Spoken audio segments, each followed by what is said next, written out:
En 30 minutos, MF Economía e Inversiones y Radio 1000 te traen los principales temas económicos del mundo y de Paraguay con Economía a 1000. Llegó la hora de conocer a la pick-up que va a redefinirlo todo. Un vehículo con una fuerza increíble, con una capacidad sorprendente, con tecnología nunca vista en el segmento. Y además, un diseño extraordinario. La pick-up, el líder de la raza fuerte, está creando un nuevo estándar en la categoría. Llegó la nueva generación de Ford Ranger. Prepárate para lo imposible.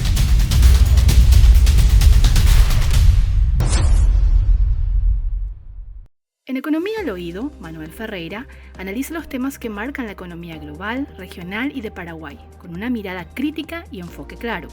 Y si buscas noticias y voces claves del ámbito económico nacional, escucha también el podcast Economía 1000, el espacio de entrevistas y actualidad. Dos miradas, una misma fuente. MF Economía e Inversiones.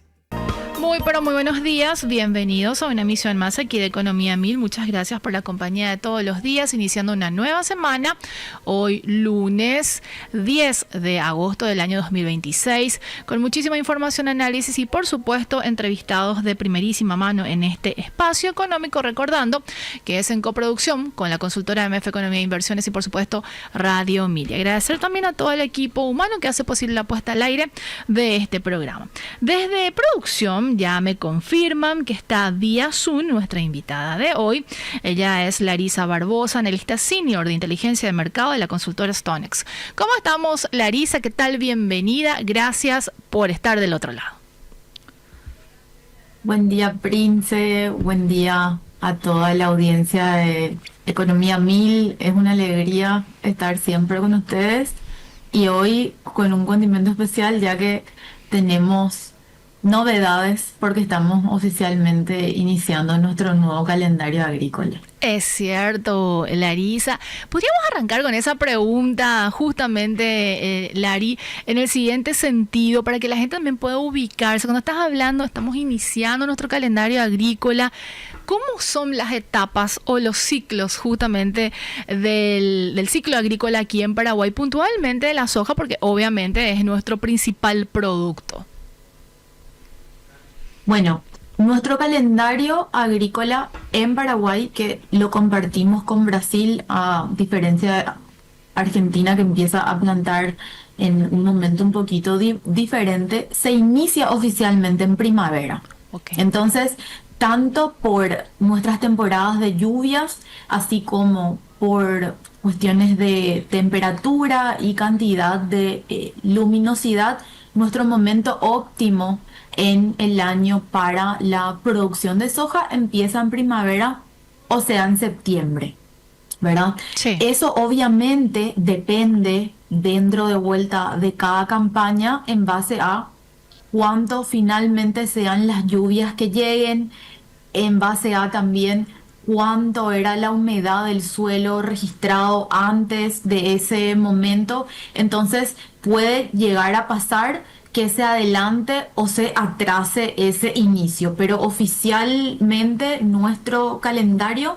se inicia en primavera. Clarísimo. Y es una muy buena pregunta la que me estás haciendo, que yo nomás ahí complementar algo. Adelante. Que es justamente una innovación que nosotros traemos en nuestros reportes a partir de agosto ahora, que es pasar a separar los cuadros analizando tanto área plantada como productividad en la región oriental y en la región occidental, porque el Chaco planta en un momento diferente, ya que sus temporadas de lluvia son en un momento diferente también. Entonces, específicamente, sí, todo marcha bien.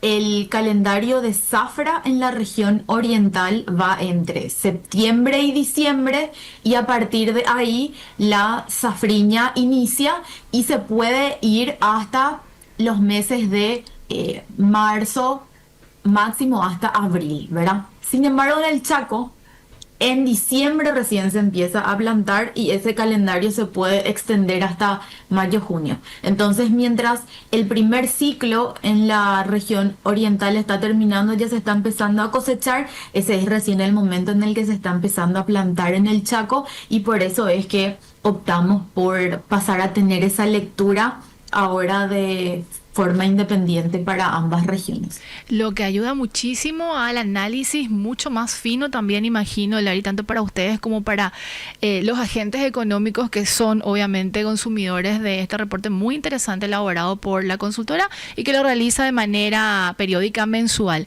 ¿Qué otras innovaciones o incorporaciones también contempla este nuevo informe antes de entrar ya en los datos duros justamente de este reporte? Segunda pregunta muy interesante, gracias por eso, Prince. Sí. Porque se nota que claramente leíste nuestro informe de forma anticipada, entonces te agradezco por eso también, ya que además de traer los análisis de cuánto es lo que va variando la productividad, que es lo que marca ese ajuste mensual siempre, nuestra principal innovación a partir de este mes de agosto es el balance interno de soja paraguaya. ¿Y qué es lo que indica eso, verdad? Sí. Que además de analizar cuánto es lo que estamos produciendo, lo que se espera llegar a producir, nosotros tenemos que observar también cuánto era el stock inicial dentro del país, principalmente cuánto es la demanda doméstica y cómo eso va variando, y en base a eso, cómo también se da como respuesta el volumen de lo que es exportado al exterior, y eso nos va a dar un ratio, ¿verdad?, que se denomina de stock uso, que lo que nos demuestra es qué tan apretado queda el balance dentro de cada país en base a esa disponibilidad final, ¿verdad? Sí. Es muy común dentro de todos los reportes que el USDA hace para los Estados Unidos, así como para los seguimientos en Brasil, de cuánto es ese stock final, esa disponibilidad final, porque son países en donde el procesamiento industrial tiene un peso demasiado importante, ¿verdad? Lo que termina siendo molienda dentro de estos dos países que son los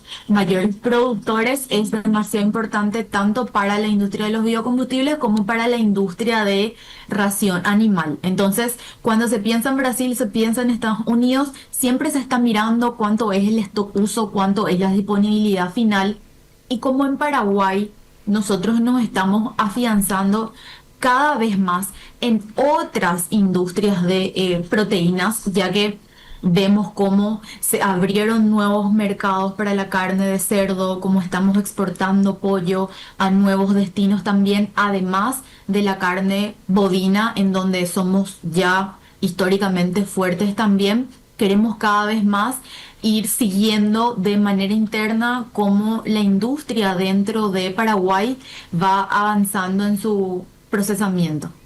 Clarísimo, Lari, y cuán importante es esa última acotación tuya de que Paraguay está en este proceso de industrialización e insumos de este tipo enriquecen muchísimo más a todos en el siguiente sentido de que con mayor información obviamente se pueden tomar mejores decisiones.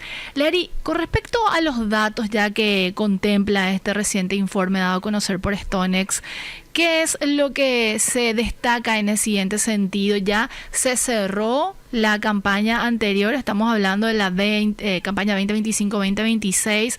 Llegamos finalmente a lo que ustedes mismos ya habían vaticinado en su momento, un récord histórico en la producción. Eso ya está cerrado a nivel de comercialización y sobre todo, ¿qué escenario se plantea ya de aquí en adelante? Perfecto. Sí. Bueno, como nosotros en soja tenemos la particularidad de que hacemos zafra y safriña, tenemos que esperar al segundo ciclo para ver cuánto es nuestro resultado final. Pero la mayor parte de lo que vamos a cosechar habrá estado en el primer ciclo, en el ciclo que es más largo. ¿Y qué es lo que nosotros vemos en lo que sucedió en esta campaña anterior? Tuvimos condiciones óptimas y fue la mejor campaña de nuestra historia. Cosechamos casi 11 millones de toneladas solamente en el primer ciclo nomás, y con lo que luego salió en safriña, que fue poco más de 1 tonelada más, nosotros llegamos entonces al balance final de 12,34 millones de toneladas para lo que es soja paraguaya. Sí. De vuelta, fue la mejor campaña de nuestra historia.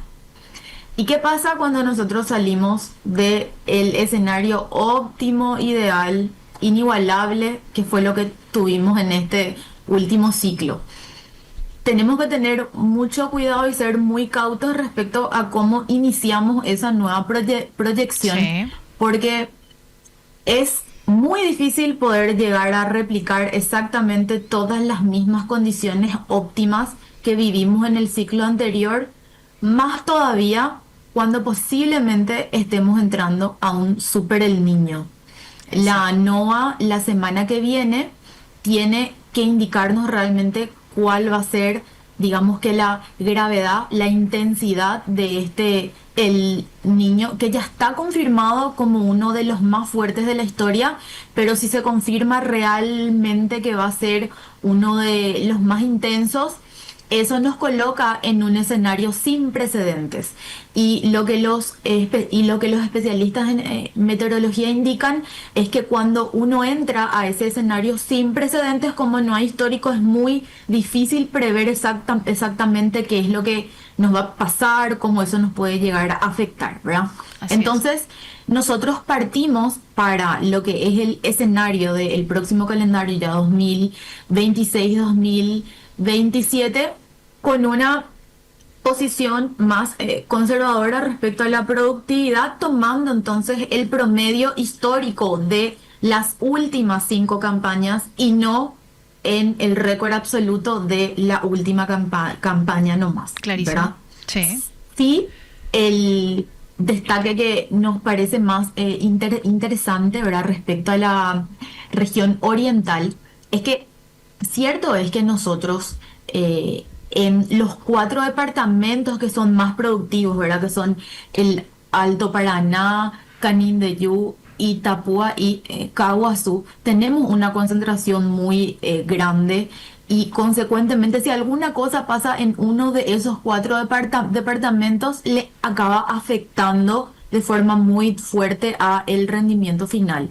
Pero eso no quiere decir que todos los demás no tengan su importancia también, y un destaque que nos parece interesante en ese sentido es ver cómo departamentos que no son tan tradicionales en la producción de soja tienen expectativa de más área plantada en el próximo ciclo, porque en Ñembucú, por ejemplo, vemos que se están empezando a hacer sistemas de gestión en áreas que tradicionalmente son de arroz, con rotaciones para la producción de soja, y en departamentos como Paraguarí, por ejemplo, estoy viendo. que tienen una tradición más fuerte en caña de azúcar, y en ganadería también vemos que existe una expansión que se está previendo, ¿verdad? E incluso Misiones, veo, Lari, que se suma a correcto, también. Exacto. Perfecto. Que comparte el mismo escenario también, ¿verdad? Son departamentos muy tradicionales en la producción de otros productos agrícolas, como la carne, ¿verdad? Que Misiones tiene un histórico de siglos, no de décadas nomás, ¿verdad? De ser realmente una de las cunas de nuestra ganadería en Paraguay, pero la agricultura viene en expansión también. De vuelta, ¿verdad? Sí. Vemos cuánto es ese aumento proporcionalmente hablando al total de lo que va a ser la región oriental. Parece poco, pero en la dinámica regional pasa a ser importante justamente por su encadenamiento con las otras industrias locales. Veo aquí San Pedro que las proyecciones apuntan a una reducción. Esto obviamente ya con la metodología que explicaste muy claramente. Puede variar y esperemos que sea en positivo esto, Lari, y la afectación no sea demasiado considerable, pero San Pedro se podría eventualmente ver afectado en esta campaña que iniciará en semanas, ¿correcto?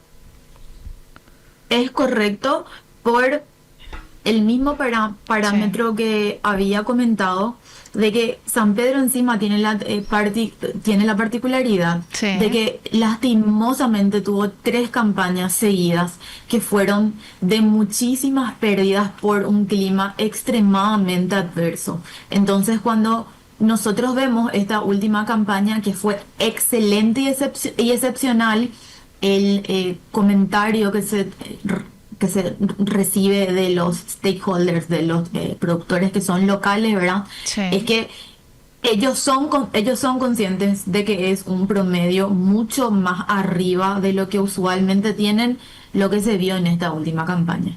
Entonces, al hacer el promedio, ¿verdad?, de lo que históricamente se suele ver, eso queda un poco por debajo de lo que se vio en este último ciclo por ese motivo, pero claro, todo está en abierto y la respuesta final nos van a definir las lluvias que finalmente caigan en la zona. Totalmente. Y por el lado de la región occidental, Lari, ¿misma metodología, mismos parámetros utilizados?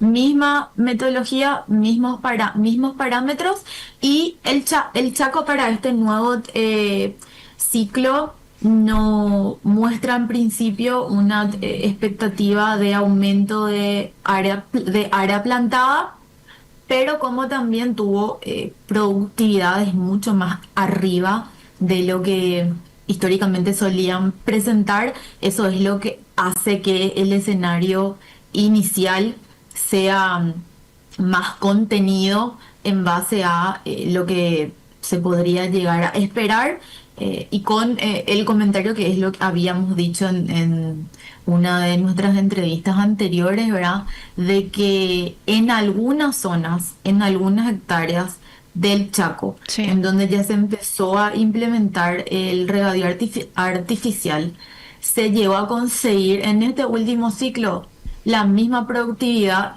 que alguna de las mejores zonas en la región oriental, que fue la gran sorpresa de este último ciclo, ¿verdad? Entonces, ese es un punto extremadamente importante, porque siempre que nosotros hablamos de la expansión de la frontera agrícola en el Chaco, que es un tema que está así consensuado entre todos nosotros, porque es la región en donde más tierras tenemos para poder continuar avanzando con esa producción, vuelve la principal cuestión que la zona tiene respecto al acceso al agua, ¿verdad? Claro. Entonces, quedó así comprobado con estas parcelas muy puntuales que cuando esa gestión del agua llega, el Chaco tiene la capacidad de poder producir lo mismo que la región oriental en ciertas zonas. Con estos datos y análisis, Lari, ¿cuáles son las estimaciones para la zafra, safriña 2026-2027?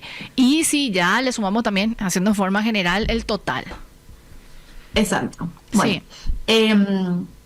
Para el próximo ciclo, entonces, de lo que es zafra en la región oriental, nosotros esperamos 9,8, o sea, casi 10 millones de toneladas. Sí. Y en el Chaco son 345.000. Entonces, sumando, llegamos a 10,21, ¿verdad?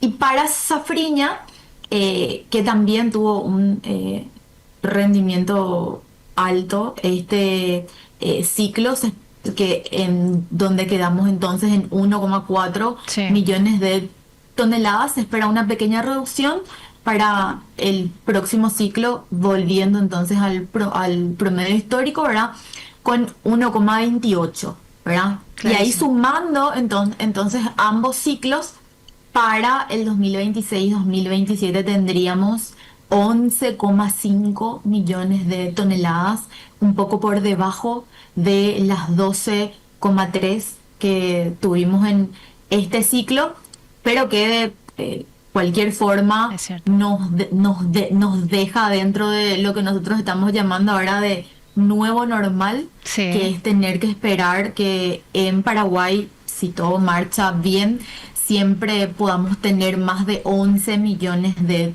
toneladas, que es un hecho que tanto las industrias argentinas, que son el principal destino que nuestra soja todavía tiene, así como mercados regionales en el oeste brasileño, ya esperan, ya que nuestra soja tiene un peso bastante importante en el balance regional de América del Sur. Lari, con respecto a esta tabla que estoy observando y que está contenido dentro del informe, y ya lo mencionabas y explicabas muy claramente sobre el balance de oferta y demanda, hay antecedentes incluso de lo que fue 2023-2024, la campaña 2024-2025, la reciente y lo que se espera para la próxima campaña. ¿Podemos también compartir los datos con respecto a esto, Lari? Claro. Bueno, el principal destaque Sí. cuando nosotros vemos, ¿verdad?, lo que fue el 2024 y el 2025 frente a lo que nosotros esperamos Sí. ahora en el 2026, es sin duda el destaque de que nuestra molienda dentro de Paraguay aumentó, Ok. ¿verdad? Sí. Porque si no hay una variación demasiado importante en lo que es área plantada, la cantidad de semillas que vamos a demandar dentro del país no va a variar tanto. Y abro un paréntesis ahí en ese punto, porque lo que es demanda doméstica incluye tres componentes, ¿verdad? ¿Cuánto es lo que se muele? O sea, que cuánto es lo que cuánto es lo que se procesa, Sí. cuánto es el uso de semillas y cuánto es lo que se destina para ración animal. Clarísimo. Entonces hay tres componentes de vuelta dentro de lo que es demanda doméstica, ¿verdad? Y para este 2026 nosotros esperamos que usemos dentro de Paraguay más que lo que se vio en el 2025 y lo que se vio en el 2024, Clarísimo. ¿verdad? Sí. Bueno, y en el 2027, ¿qué es lo que se proyecta, verdad?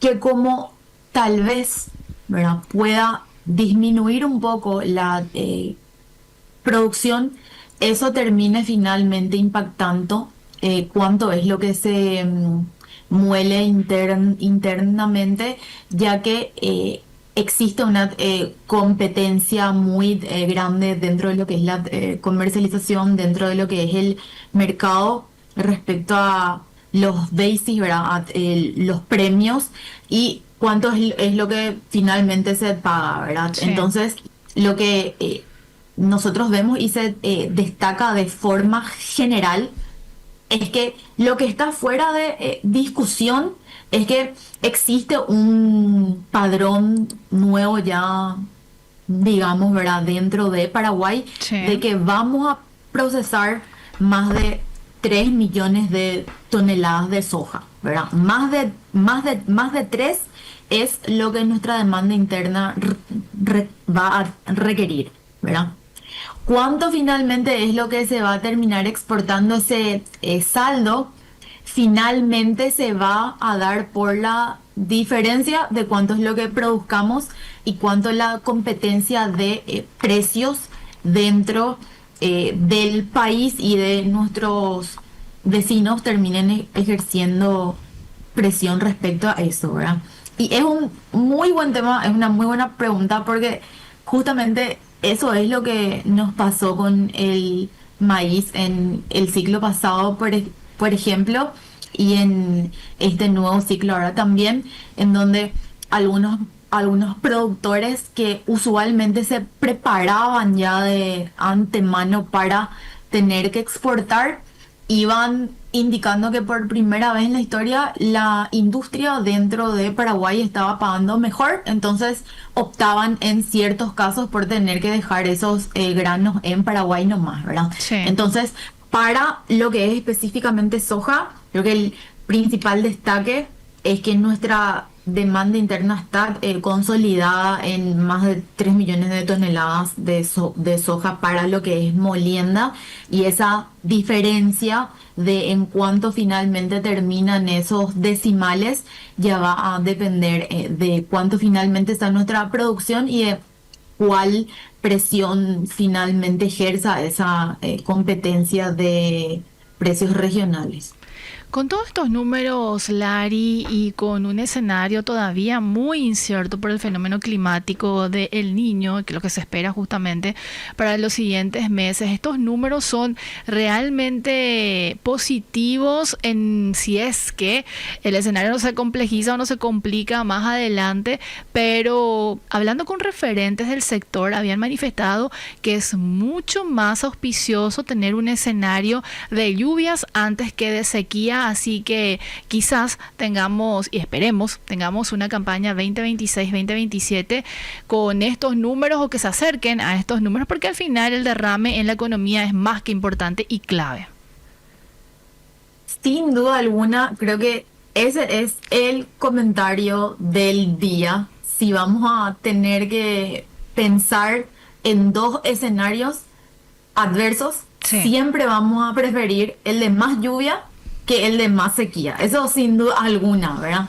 La pequeña diferencia ahí respecto a cuál es el mayor dolor de cabeza en los dos escenarios es que mientras en el de mayor sequía, si no llueve nada, se puede perder casi todo, que es lo que nos pasó hace unos años atrás y fue realmente terrible, no solo para el sector, sino para nuestra economía en general. En sentido contrario, el escenario adverso que se da en el caso de mayores lluvias es que se tenga que gastar un poco más con fungicidas, con herbicidas, porque el exceso de lluvias termina generando, ¿verdad?, con que mayores plagas puedan llegar a salir dentro de las plantaciones, o que en algunos casos, si el clima baja Sí. y este primer plantío que se empieza a hacer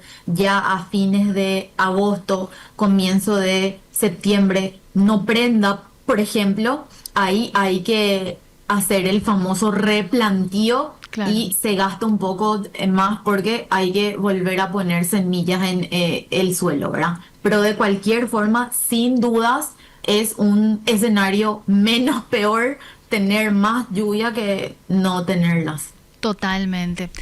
Lari, con respecto a los precios de lo que se espera también, o cómo está el comportamiento de la cotización del producto a nivel internacional y perspectivas, ¿qué es lo que manejan desde Stonex? El principal factor que todavía está en abierto y que no tiene una definición exacta de qué es lo que va a pasar, Sí. hace relación a Estados Unidos y China, cuyo impasse continúa alargándose, ¿no? Sí. No hay una definición exacta aún de cuánto es lo que China podría llegar a comprometerse a comprar de soja estadounidense, y eso tiene un impacto demasiado importante en las cotizaciones de Chicago, porque si existe un superávit de oferta dentro de los Estados Unidos, eso es una presión a la baja en los precios, ¿verdad? Totalmente, sí. Pero existen otros factores también que en principio esperan que pueda llegar a definirse en un acuerdo entre ambos gobiernos. Es el hecho de que el intercambio comercial entre China y Estados Unidos es uno de los mayores dentro del planeta, y existen otros sectores además del agrícola que son importantes también, tanto en el sector industrial como en el de servicios, ¿verdad? Sí. Entonces, como hay otros aspectos que no solamente la agrícola nomás, se cree que finalmente eso pueda terminar ejerciendo presión respecto a que China ceda y acepte volver a comprar más soja estadounidense. Solo que actualmente Sí. la soja brasileña sigue siendo más competitiva frente a la estadounidense. China se empezó a acostumbrar a comprar cada vez más soja brasileña también. Entonces, la principal duda respecto a ese punto específicamente hablando es que si bien se espera que se pueda llegar a un acuerdo, también existe mucha incertidumbre respecto a cuánto finalmente van a llegar a comprar Claro. en un momento en el que el mayor productor del mundo, que ya es Brasil, tiene un mejor precio, y también en un momento en el que China está muy bien estoqueada, porque se vino preparando, dadas todas estas dificultades, ¿verdad?, en materia comercial, y ese tener que tener una retaguarda lista para cualquier eventualidad hace que tal vez en el próximo ciclo pueda tender a comprar un poco menos, y eso genera presión a la baja en Chicago.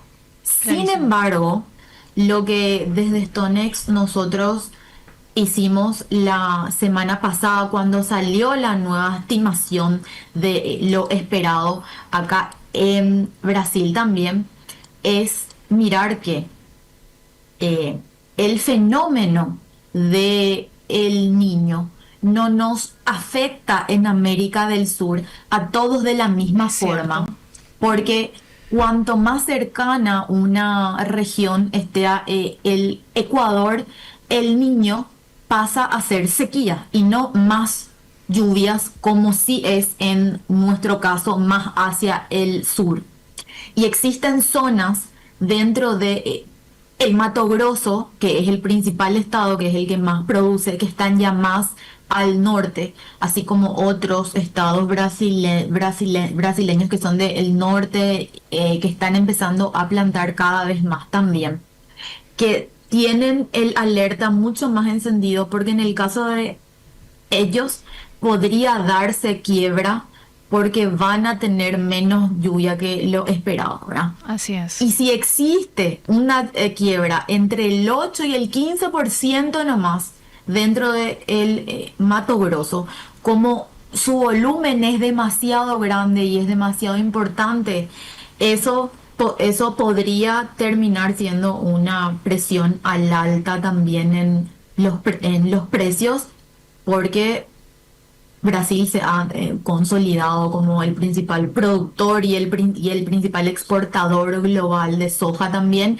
Entonces lo que a ellos les pase nos termina impactando a todos, ¿verdad? Y en nuestro caso en particular, caso eso suceda, se va a ver no solo reflejado en los precios, sino en una presión competitiva regional más fuerte también, porque las industrias que son vecinas nuestras van a requerir con más fuerza nuestro grano también. Y en este punto un asterisco importante Sí. que es siempre interesante de recordar es que algunos de los estados que más producen proteína animal en Brasil son vecinos nuestros, ¿verdad? El estado de Paraná es el que más produce carne de pollo en Brasil, y tanto en el Mato Grosso do Sul como en el Mato Grosso mismo están los mayores confinamientos de carne bovina en Brasil. Entonces son industrias que tienen una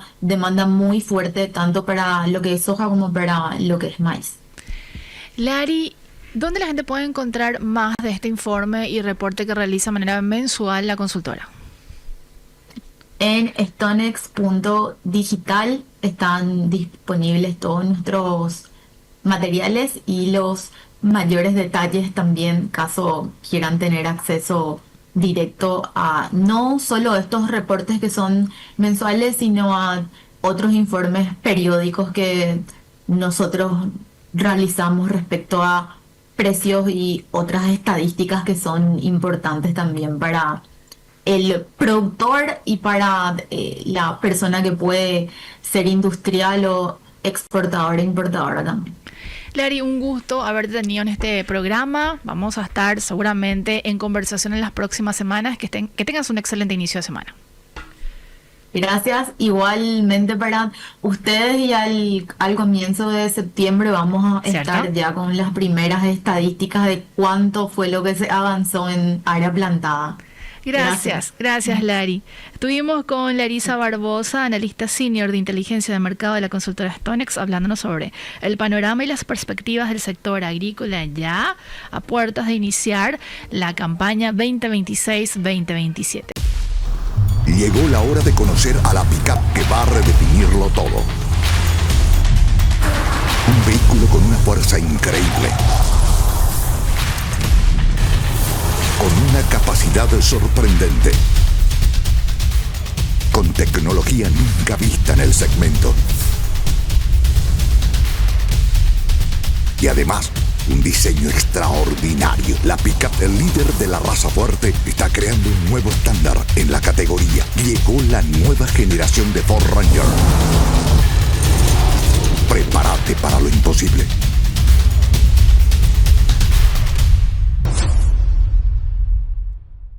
En Economía al Oído, Manuel Ferreira analiza los temas que marcan la economía global, regional y de Paraguay, con una mirada crítica y enfoque claro. Y si buscas noticias y voces claves del ámbito económico nacional, escucha también el podcast Economía 1000, el espacio de entrevistas y actualidad. Dos miradas, una misma fuente. MF Economía e Inversiones.